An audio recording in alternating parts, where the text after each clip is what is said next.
วัสดีนะครับวันนี้ก็มาเจอกับช่องพี่จะได้กับน้องจีโน่อันอีกแล้วนะครับวันนี้น้องจีโน่น้องจีราจะพาไปดูโรงแรมนะครับ แต่ตอนนี้น้องจีราอยู่บนตึกนะครับเล่นน้ำอยู่เปล่าใช่พี่จีราเล่นน้ำอยู่ข้างบนตึกแต่ตอนนี้เลิกแล้วเดี๋ยวก็ลงมาครับแล้วเดี๋ยวตอนนี้กำลังลงมาอยู่นะนั่งรอพี่จีราก่อนนะครับตอนอื่นที่น้องคิดว่าจะพาไปดูต้นไม้เนี้ยเป็นที่ต้นไม้ธรรมดาแต่ไม่ได้แต่งเลยนะมีหลายต้นเลยนี่ใบนั่นถ้าเดี๋ยวนี่อย่างนึง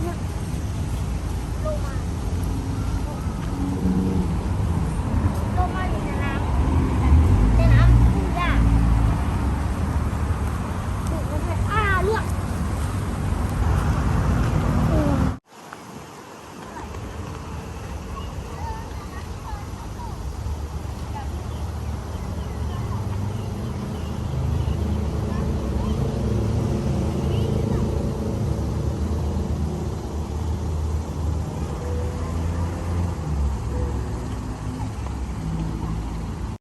เยอะจนไม่เกิดไอน้ำจะเหมือนกันหน่อยแต่จริงเป็นไอน้ำ น้องก็ไปยืนบนโน่ขึ้นไปยืนบนหญ้าจะได้มองเห็นโน่น้องหันหน้ามาโอเค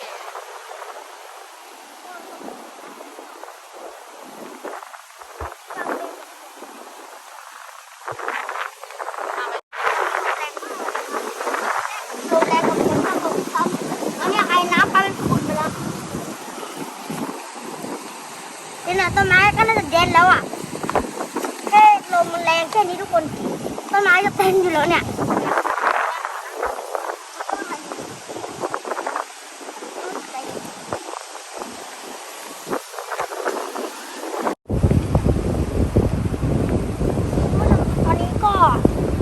ตอนนี้มาไม่ใช่วันหนึ่งนะข้ามมาวันหนึ่งแล้วทุกคนก็จะถ่ายคลิปก็เลยต้องตัดตอนครั้นี้ลืมไปเลยว่าถ่ายคลิปก็เลยไม่ได้ถ่ายมานานวันหนึ่งลมแรงฝนก็ตกแล้วเมื่อวานฝนก็ตกจริงๆด้วย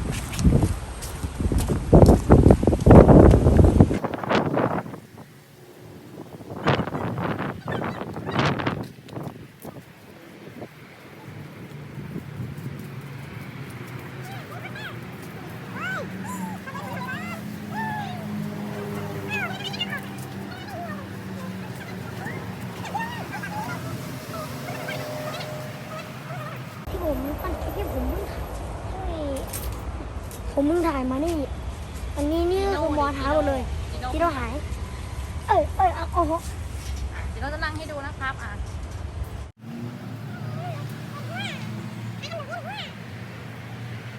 ตอนเที่ยงกลับแล้วงานกลับเป็นนานมากเลยทุกคนนอนกลับนานมากตอนก่อนกับทุกคนผมจะไปทะเลก่อน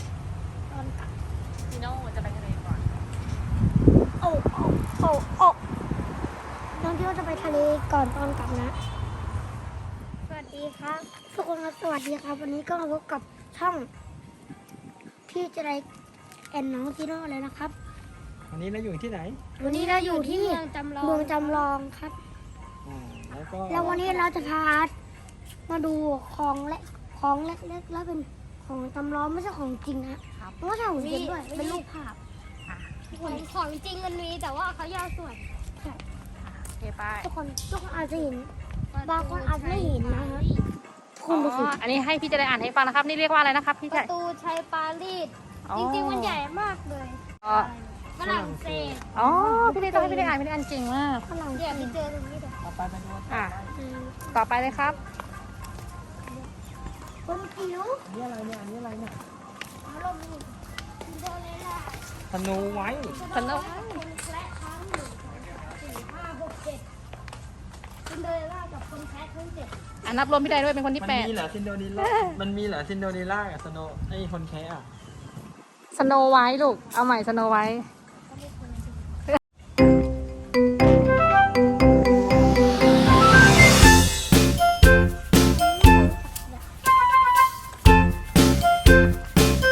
เล่นมาแล้ว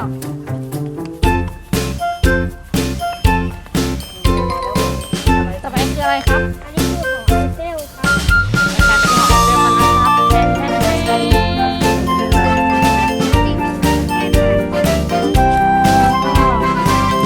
ต่อฝั่งนู้นเห็นเป็นมีอะไรเกาหลีดูสิเอา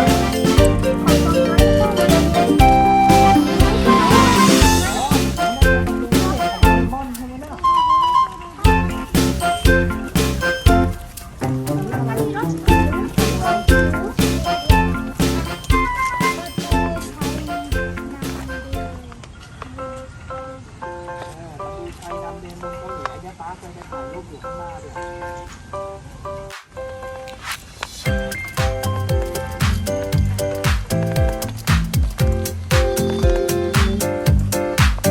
ตรงนี้รถเต็มเลยคืออะไรคะแน่ใจเหมือนกันใช่ไหมคะมีน้ำด้วยนะคะทุกคนอะไรนะใช่พี่ได้อ่านเก่ง พี่ได้อ่านเก่ง พิพิธภัณฑ์กองทัพเรือ ประเทศอะไร ประเทศมึงประเทศฝรั่งเศสจำทงได้ ใช่ประเทศฝรั่งเศสอย่างพิพิธภัณฑ์บาเล่แต่ชัยโยเรียกอีกอย่างหนึ่งว่าพิพิธภัณฑ์กองทัพเรือถูกสร้างขึ้นในปี 1937 ใช่ เดี๋ยวให้น้อง เฮ้ยประตูโดเรมอน เปิดปิดได้ไหมปิดดูเปิดเอาไปที่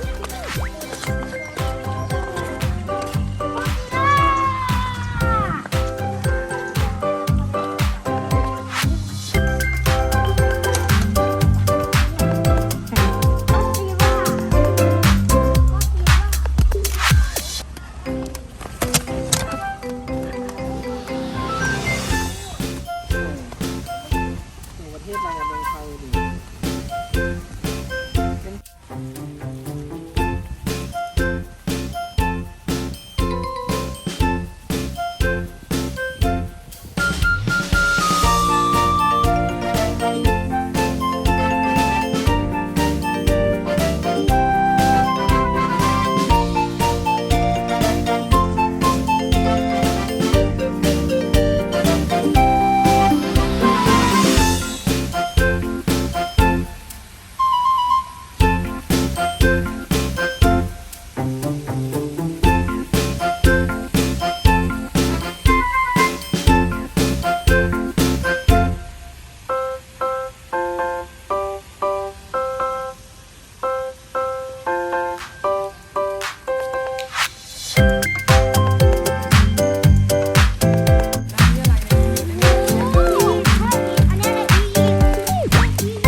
ไ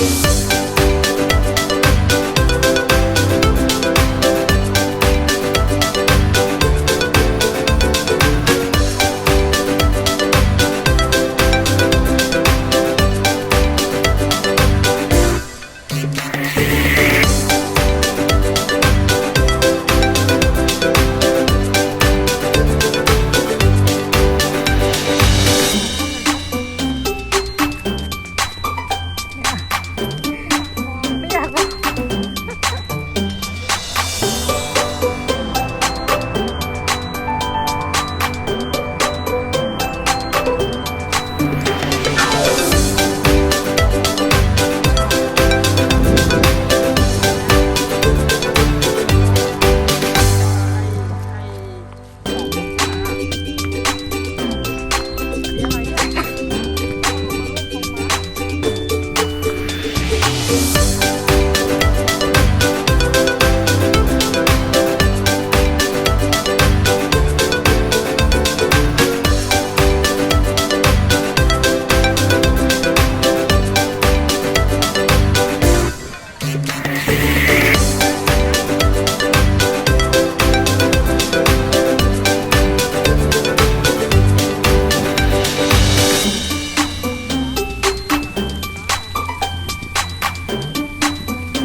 ค่ายบางระจันใช่ค่ะลูก